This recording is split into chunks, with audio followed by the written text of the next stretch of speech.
Organisation के अंदर जो कॉस्ट फंक्शन होते हैं, जो रेवेन्यू फंक्शंस होते हैं और जो प्रॉफिट फंक्शंस होते हैं, इनके बारे में हम लोग डिस्कशन करें। हमने ये कहा है कि जो टोटल रेवेन्यू फंक्शन होता है that is equal to per unit price multiply by quantity of the product sold, right. तो ये हमारे पास एक टोटल रेवेन्यू फंक्शन होता है। टोटल रेवेन्यू फंक्शन से हम लोग मार्जिनल रेवेन्यू कैलकुलेट कर सकते हैं। Marginal revenue is equal to the first derivative of total revenue. इसी तरह से अगर मैं आपसे पूछूं कि मुझे बताएं कि एवरेज रेवेन्यू कितना होता है, तो आप एवरेज रेवेन्यू कैसे कैलकुलेट करेंगे? एवरेज रेवेन्यू को कैलकुलेट करने का तरीका ये है कि आप टोटल रेवेन्यू को डिवाइड कर दोगे यूनिट्स के साथ, तो आपके पास एवरेज रेवेन्यू आ जाएगा, राइट। आपके पास total revenue divided by number of units will be your average revenue, right. तो कभी कभार ऐसे हो सकता है कि एग्जामिनर आपको एवरेज रेवेन्यू दे दे और आपसे कहे कि जनाब टोटल रेवेन्यू कैलकुलेट करें, या आपको एवरेज रेवेन्यू दे दे और आपसे कोई ऐसी कैलकुलेशन करवा रहा हो जिसमें टोटल रेवेन्यू यूज होता है, तो ऑब्वियसली आप एवरेज रेवेन्यू को जब 2 से मल्टीप्लाई करेंगे तो आपके पास टोटल रेवेन्यू आ जाएगा। सिमिलरली अगर हम लोग टोटल कॉस्ट फंक्शन की बात करें तो हमने कहा है कि टोटल कॉस्ट फंक्शन के दो कंपोनेंट्स होते हैं, एक फिक्स कॉस्ट कंपोनेंट होता है और एक वेरिएबल कॉस्ट कंपोनेंट होता है। फिर हम लोगों ने बहुत सारे टोटल कॉस्ट फंक्शंस भी देखे। हमने कहा कि जो टोटल कॉस्ट फंक्शन है उसमें for example 0.001 x square plus 5x minus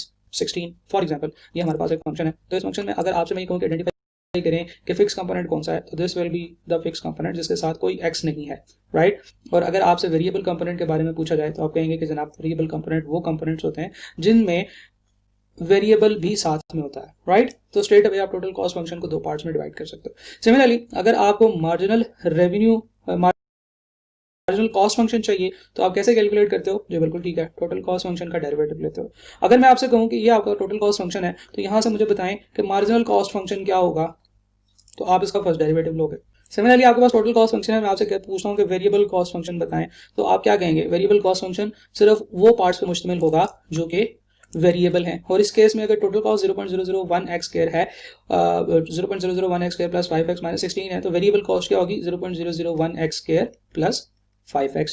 अच्छा, अब जरा गौर से मुझे सोच के बताइएगा कि अगर मैं आपसे कहूं कि मार्जिनल वेरिएबल कॉस्ट कैलकुलेट करें तो आप क्या करेंगे? जी बिल्कुल ठीक है, आप वेरिएबल कॉस्ट का फर्स्ट डेरिवेटिव ले लेंगे, राइट। सिमिलरली फर्ज करें कि अगर मैं आपसे कहूं कि मुझे एवरेज कॉस्ट चाहिए, तो ये कैसे कैलकुलेट होगी? ये होगी total cost divided by Q, या इस केस में जो अभी हम लोग एग्जांपल ले रहे हैं उसमें हमारा वेरिएबल x से रिप्रेजेंट हो रहा है, तो हम कहेंगे कि total cost divided by x, right. तो इसी तरह से आप एवरेज कॉस्ट कैलकुलेट कर सकते हैं। अब जरा सोच के मुझे बताइएगा कि अगर मैं आपसे पूछूं कि एवरेज वेरिएबल कॉस्ट क्या होगी, तो आप क्या कहोगे? आप कहोगे कि variable cost divided by number of units. तो इस सिनेरियो में अगर आप एवरेज वेरिएबल कॉस्ट कैलकुलेट करने के लिए मैं आपसे कहूं तो आप क्या कहोगे? आप कहोगे कि जी वेरिएबल कॉस्ट है जी 0.001 x स्क्वायर प्लस 5x, इसको x से डिवाइड करना है, और जो डिवीजन होती है उन दोनों के साथ अलग अलग भी हो सकती है। तो मैं कह सकता हूँ कि this is actually 0.001 x square divided by x plus 5x over x। तो x से कट जाएगा, x यहाँ से x स्क्वायर से कट जाएगा, तो आपके पास एवरेज वेरिएबल कॉस्ट कितनी आ रही होगी? 0.001 x प्लस 5, राइट। सही है जनाब। तो फर्ज करें कि अगर मैं आपसे कहता हूं कि मुझे एवरेज वेरिएबल कॉस्ट नहीं चाहिए, मुझे मार्जिनल वेरिएबल कॉस्ट चाहिए, तो हम लोग क्या करेंगे? हम लोग एवरेज वेरिएबल कॉस्ट से वेरिएबल कॉस्ट कैलकुलेट करेंगे और वेरिएबल कॉस्ट से मार्जिनल वेरिएबल कॉस्ट कैलकुलेट कर लेंगे, राइट। तो ये इस तरह से होगा। अभी कुछ क्वेश्चंस में एग्जामिनर आपको एवरेज कॉस्ट दे रहा होगा, फिर आपसे कहेगा अच्छा जनाब मार्जिनल वेरिएबल कॉस्ट कैलकुलेट करके दें। तो इस तरह की चीजों में आपको सिर्फ ये समझना है कि ये कुछ फॉर्मूले हैं जो आपने ज़हन में रखने हैं। फॉर एग्जाम्पल यहाँ पे हम लोगों ने कहा है कि अगर कोई भी आपके पास फंक्शन हो, टोटल रेवेन्यू, टोटल प्रॉफिट या टोटल कॉस्ट फंक्शन, तो इसका फर्स्ट डेरिवेटिव ले लें तो हमारे पास मार्जिनल रेवेन्यू, मार्जिनल प्रॉफिट या मार्जिनल कॉस्ट फंक्शन आ जाता है स्ट्रेट अवे। ये पहली बात है। दूसरी बात ये है कि अगर हमारे पास टोटल रेवेन्यू हो या टोटल प्रॉफिट हो या टोटल कॉस्ट हो और हम उसको डिवाइड कर दें x के साथ या q के साथ, जो भी आपके पास वेरिएबल इक्वेशन में यूज हो रहा है, तो हमारे पास क्या आ जाता है जनाब? हाँ जी बिल्कुल ठीक है, एवरेज रेवेन्यू, एवरेज प्रॉफिट या average cost, which are the case में भी। तो ये सारी की सारी चीजें, ये इजी बातें, ये दो चीजें हैं जो सिर्फ आपने अपने ज़हन में रखनी है। किसी भी फंक्शन का मार्जिनल फंक्शन कैलकुलेट करना हो तो उसका डेरिवेटिव लेते हैं, राइट। किसी भी फंक्शन का एवरेज कैलकुलेट करना हो तो उस फंक्शन को x या q से डिवाइड कर देते हैं। तो ये दो चीजें जो आपने ज़हन में रखनी है। और जो तीसरी बात है वो ये है कि जो टोटल कॉस्ट फंक्शन होता है, ये टोटल रेवेन्यू सॉरी जो टोटल कॉस्ट फंक्शन होता है ये फिक्स कॉस्ट और वेरिएबल कॉस्ट दो कंपोनेंट पर मुश्तमिल होता है, और जो टोटल प्रॉफिट है वो total revenue minus total cost के इक्वल होता है। तो ये जनाब चार बातें हैं जो आप याद कर लें तो इंशाल्लाह आपको काफ़ी सारी चीज़ें ज़हन नशीन हो जाएंगी और आप तकरीबन तमाम सवाल कर सकते हैं जो क्वेश्चन बैंक में है, राइट। तो अब हम कुछ क्वेश्चन की तरफ मूव करते हैं और फिर उसके बाद इन्हीं चीज़ों की एप्लीकेशन देखेंगे। जी जनाब, पहला सवाल देखते हैं। The cost of producing x reduce is given by cx is equal to 40 plus 80x plus 100 over x. What is the exact marginal cost? सवाल अब देखना है अपने गौर से कि आपसे क्या पूछा गया। उसने मार्जिनल कॉस्ट पूछी है कि इसकी 11th यूनिट की। तो आपके पास तो कॉस्ट फंक्शन है, तो कॉस्ट फंक्शन से अगर हमें मार्जिनल कॉस्ट फंक्शन पता चल जाए और फिर हम लोग उस मार्जिनल कॉस्ट फंक्शन में x11 रख दें तो हमें हमारे पास 11th यूनिट की एग्जैक्ट कॉस्ट ऑफ प्रोडक्शन आ जाएगी। तो वो हम कैसे कैलकुलेट करेंगे? देखिए जनाब, हमारे पास टोटल रेवेन्यू फंक्शन है, टोटल कॉस्ट फंक्शन है 40 प्लस 8x प्लस 100/x। आप सबसे पहले इसका फर्स्ट डेरिवेटिव कैलकुलेट करेंगे तो हमारे पास मार्जिनल कॉस्ट आ जाएगी, मार्जिनल कॉस्ट फंक्शन आ जाएगा। तो 40 का डेरिवेटिव तो 0 होगा, 8x का डेरिवेटिव 8, और ये जो 100/x होता है आपको पता है कि ये 100x⁻⁻1 होता है। तो जब आप इसका डेरिवेटिव लेंगे तो ये बनेगा -1 इंटू 100, राइट, ओके, और x⁻⁻2। यानी कि मैं अगर इसको मज़ीद सिंप्लीफाई करूँ तो ये बनेगा जनाब 8 प्लस -1 है तो ये प्लस की जगह पे माइनस हो जाएगा, -100/x²। ये है जनाब हमारे पास मार्जिनल कॉस्ट फंक्शन। और अगर हमने मार्जिनल कॉस्ट फंक्शन कैलकुलेट करना हो एट 11th यूनिट तो हम लोग क्या करेंगे, हम लोग मार्जिनल कॉस्ट फंक्शन में x की जगह पे 11 रख देंगे, 8 - 100/11², राइट। तो 8 - 100/121, तो आपके पास जो आंसर आएगा that will be equal to 7.173, option A, right. तो उसने हमसे पूछा था कि marginal cost of 11th unit कितनी है, तो हम लोगों ने सिंपल मार्जिनल कॉस्ट फंक्शन निकाला और उसमें x की जगह पे 11 रख दिया। अगले सवाल की तरफ मूव करते हैं जनाब। If the total cost C in making the x unit of product is given bye, आपके पास टोटल कॉस्ट फंक्शन है और टोटल कॉस्ट फंक्शन में x जो है वो स्क्वायर रूट में है। यानी कि अगर आप टोटल कॉस्ट फंक्शन की बात करें तो ये जी 500 प्लस 200 x का स्क्वायर रूट, यानी कि इसको मैं कह सकता हूँ कि ये है जनाब 500 प्लस 200 इंटू x⁻1/2, राइट। अच्छा, at what level of output, अब उसने आपसे x कैलकुलेट करने के लिए कहा है the marginal cost would be ₹0.40। उसने कहा है कि आप x क्या रखें मार्जिनल कॉस्ट के अंदर कि आपका आंसर 0.40 आए। ये बिल्कुल वैसे ही है जैसे पिछले सवाल में वो मुझसे कहता कि बताएं कि मार्जिनल कॉस्ट 7.13 कितने नंबर ऑफ यूनिट्स पे आएगी, तो मैं 11 कैलकुलेट कर रहा था। तो ये सीधी कैलकुलेशन है, आप समझ लें कि ये जो सवाल है उसकी रिवर्स कैलकुलेशन पूछा है कि किस पॉइंट पे मार्जिनल कॉस्ट जो है वो 0.40 के इक्वल होगी। तो सबसे पहले मैं टोटल कॉस्ट फंक्शन से मार्जिनल कॉस्ट फंक्शन कैलकुलेट कर लूंगा। तो टोटल कॉस्ट फंक्शन का फर्स्ट डेरिवेटिव लेंगे तो मेरे पास मार्जिनल कॉस्ट फंक्शन आ जाएगा। तो इसका 500 का तो 0 ही होगा, 1/2 इंटू 200 और x⁻1/2 -1 यानी कि -1/2, राइट, ओके। अगर हम इसको मजीद सिंप्लीफाई करेंगे तो हमारे पास जो मार्जिनल कॉस्ट फंक्शन बनेगा that will be equal to 100 into x⁻1/2, या हम इसे ऐसे भी कह सकते हैं कि 100 divided by square root of x, right. तो अगर मैं x की बात करूं तो x का क्या आंसर रखूं कि आंसर 0.40 आए, तो मुझे क्या करना है, मुझे फर्स्ट डेरिवेटिव को जिसमें कि x लिखा हुआ है इक्वल टू 0.40 रखना है। फर्स्ट डेरिवेटिव क्या है जी, 100 over square root of x is equal to 0.40। यहाँ से x उधर ले जाके मैं मल्टीप्लाई कर दूंगा तो 100 is equal to 0.40 into square root of x। और अब मैं यहाँ से दोनों तरफ स्क्वायर ले लूंगा, इधर भी स्क्वायर और इधर भी स्क्वायर, तो जिससे मेरे पास यहाँ पे तो 10,000 बन जाएगा, 0.4 का स्क्वायर जो है वो 0.16 हो जाएगा, और x तो जब मैं यहाँ से x कैलकुलेट करूंगा that will be equal to 10,000 divided by 0.16, right. तो 10,000 divided by 0.16 is equal to 62,500। तो यहाँ से जो मेरे पास x आ रहा होगा वो आ रहा होगा जी 62,500, राइट। स्ट्रेट अवे इस तरह के और भी बहुत सारे क्वेश्चन आपको क्वेश्चन बैंक में मिल जाएंगे जो आप बहुत इजीली सॉल्व कर सकते हैं। हम लोग अगले सवाल की तरफ मूव करते हैं। Find out the production unit x for which the cost is minimum.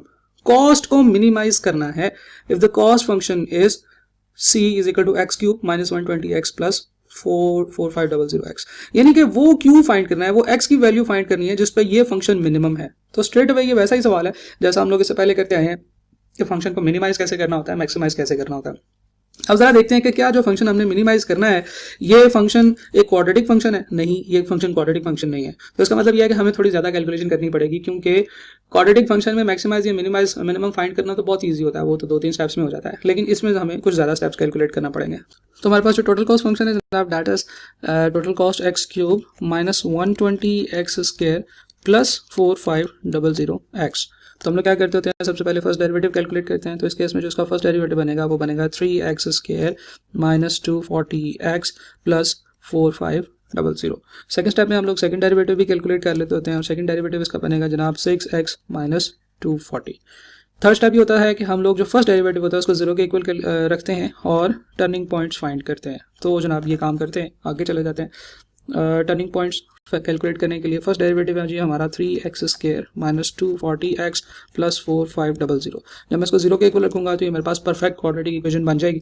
यहाँ से मैं a 3 रखूंगा, b -240 रखूंगा और c 4500 रखूंगा। तो आप भी जरा जल्दी से कर लीजिए x1 और x2, x के वो कौन से दो आंसर्स होंगे जो इस इक्वेशन को सेटिस्फाई कर रहे होंगे।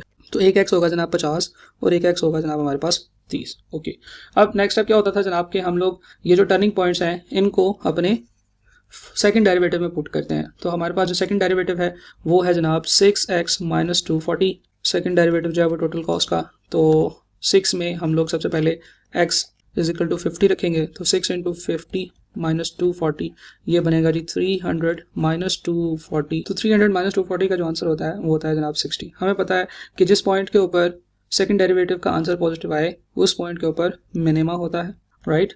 और अगर हम लोग x इज इक्वल टू 30 रखेंगे तो मेरे पास 6x माइनस 240 का जो आंसर आएगा वो 6 इंटू 30 माइनस 240 यानी कि 180 माइनस 240 यानी कि माइनस 60 आएगा।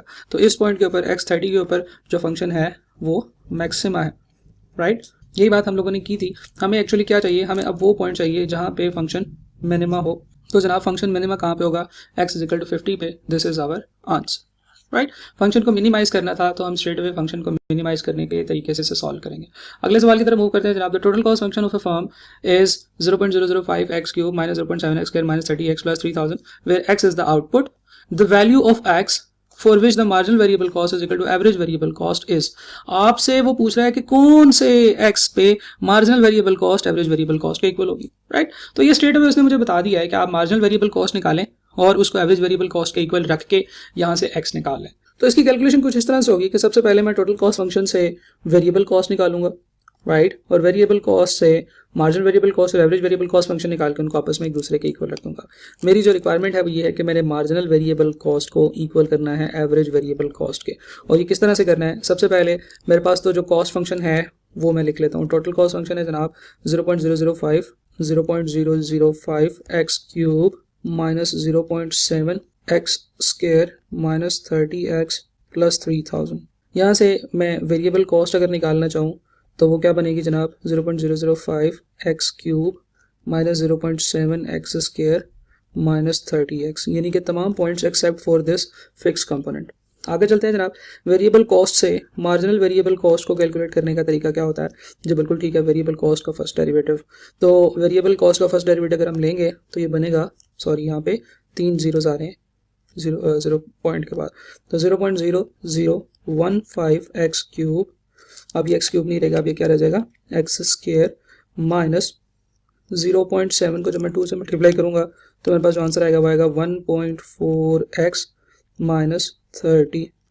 तो ये है जनाब हमारे पास marginal variable cost.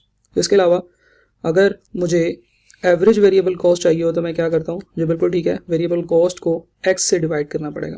Variable cost क्या है जी 0.0005 x cube minus 0.7 x square minus 30x, जिसको मैंने डिवाइड करना है किसके साथ, x के साथ। आगे चलते हैं जनाब, इसको सॉल्व करते हैं। x इससे कट जाएगा तो ये बचेगा 0.0005 एक्स स्क्वायर, फिर ये x स्क्वायर से भी कटेगा तो माइनस 0.7 x रह जाएगा, और फिर ये x माइनस 30 से भी कटेगा तो ये माइनस 30 बच जाएगा, राइट। तो जनाब ये आपके पास मार्जिनल वेरिएबल कॉस्ट आ गई है, राइट, और ये आपके पास एवरेज वेरिएबल कॉस्ट आ गई है। अब आपने इन दोनों को एक दूसरे के इक्वल रखना है और यहाँ से x की कैलकुलेशन कर लेनी है, जो अब हम यहाँ पे करने लगे हैं। थोड़ा सा छोटा करके लिखना पड़ेगा मुझे क्योंकि मेरे पास जगह थोड़ी सी कम रह गई है। मार्जिनल वेरिएबल कॉस्ट है जी 0.0015 x square minus 1.4x minus 30, और एवरेज वेरिएबल कॉस्ट आपकी अभी निकली है जी 0.0005 x square minus 0.7 x minus 30, right. अब मैं ये सारी की सारी चीज़ें इक्वल टू की दूसरी तरफ ले जाऊंगा ताकि मेरे पास एक कंप्लीट क्वाड्रेटिक इक्वेशन बन जाए। ये है जी 0.0015 एक्स स्क्वायर 0.0015 एक्स स्क्वायर, और यहाँ से 0.0005 एक्स स्क्वायर उधर जाके माइनस का 0.0005 एक्स स्क्वायर हो जाएगा। सिमिलरली यहाँ पे है जी माइनस 1.4x और इधर है माइनस का 0.7x, तो उधर जाके प्लस 0.7x हो जाएगा। यहाँ पे माइनस 30 है और ये जो माइनस 30 इधर है इक्वल टू की दूसरी तरफ, वो ये इधर जाके प्लस का 30 हो जाएगा। तो ये तो आपस में कट जाएंगे। ये है जी 0.0015 एक्स स्क्वायर और ये है 0.0005 एक्स स्क्वायर, तो इसमें से इसको माइनस करेंगे तो मेरे पास आएगा 0.001 एक्स स्क्वायर, और ये जो बचेगा ये बचेगा minus 0.7 x is equal to 0। तो यहाँ से आप कह सकते हैं कि जनाब ए जो है वो है 0.001, जो बी है वो है -0.7 और जो सी है क्योंकि वो कुछ नहीं है तो वो 0 होगा। और आप क्वाड्रेटिक फंक्शन के दोनों आंसर्स निकाल सकते हो, x1 और x2, राइट। तो आप वैल्यूज पुट करोगे तो आपके पास एक x का आंसर आएगा 700 और दूसरा x का आंसर आएगा 0, राइट। तो यहाँ से जो उसने आपसे मांगा था वो ये मांगा था कि बताएं कौन से पॉइंट पे ये दोनों चीज़ें जीरो होंगी। ऑब्वियसली दोनों चीज़ें इक्वल होंगी। ऑब्वियसली जब आप 0 यूनिट ऑफ प्रोडक्शन कर रहे होंगे तो मार्जिनल वेरिएबल कॉस्ट भी 0 होगी और एवरेज वेरिएबल कॉस्ट भी 0 होगी। सिमिलरली 700 के ऊपर भी आपकी एवरेज वेरिएबल कॉस्ट और मार्जिनल वेरिएबल कॉस्ट आपस में इक्वल होंगी। अब ऑप्शन में क्योंकि 700 लिखा हुआ था हम 700 को टिक कर देते हैं। ऑप्शन में अगर 0 लिखा होता तो फिर वहाँ पे ये ऑप्शन भी ज़रूर होनी थी कि 0 एंड 700 बोथ, राइट। 0 भी ठीक आंसर है, 700 भी ठीक आंसर है। लास्ट क्वेश्चन की तरफ मूव करते हैं जनाब। सवाल है कि company produces x units of output at the total cost of 1/3x³ और ये कॉस्ट फंक्शन दिया हुआ है। Output at which the average cost is equal to marginal cost is. तो आपने कहा है कि वो नंबर ऑफ यूनिट्स बताएं जहां पे एवरेज कॉस्ट मार्जिनल कॉस्ट के इक्वल है। स्ट्रेट अवे बिल्कुल सेम सवाल है जैसे अभी हम इससे ऊपर वाला करके आए हैं। आपके पास टोटल कॉस्ट फंक्शन दिया हुआ है, आपने यहाँ से एवरेज कॉस्ट निकालनी है और मार्जिनल कॉस्ट निकालनी है और उन दोनों को आपस में एक दूसरे के इक्वल रख देना है जिससे आपका आंसर आ जाएगा, राइट। तो ये कुछ वेरिएशंस थी जो हमने देखी कि एग्जामिनर जो है ना वो